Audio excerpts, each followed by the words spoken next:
On April 29th, I saw Sinners, and it was quite good, maybe even great. This is easily one of the most hyped up and talked about movies of the year so far, and while I don't know if I was fully on board for the entire runtime, there are many scenes and sequences in this movie where it's easy to see why people are so excited about it.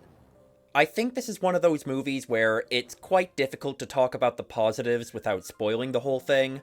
I'll try and be vague, but if you just want to skip to my negatives, which are definitely spoiler-free, you can just go to this timestamp. Basically, it's a vampire movie, one that takes a very unique and different approach to the concept. One of the main things that sets it apart from other movies of this genre is how important music is to the plot. There's a lot of great music in the movie, mainly of the folk music and blues genres, but it's not just there to establish the setting, it's deeply tied into the characters and the decisions they make, including the villain. His motivations were actually quite interesting. Without going into too much detail, he's basically trying to convert people to vampirism as an act of cultural preservation.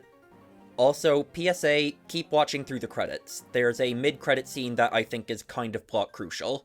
I do have my gripes. I think the movie takes a little while to get going. I wouldn't say it really gets great until the villain is introduced and that whole dynamic is established. And unfortunately, it seems like even otherwise good horror movies often just can't seem to avoid using those obnoxious, deafeningly loud jump scare cues.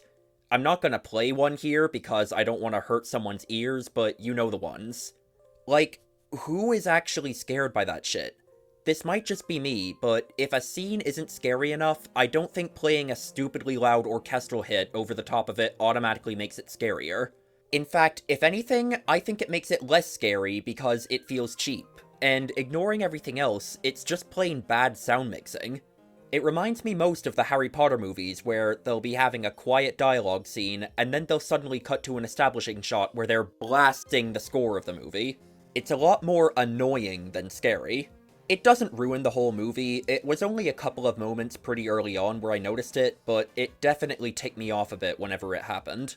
I give this one a low 8. I was thinking 6 or 7 for a good portion of the runtime, but it won me over a lot more as it went along.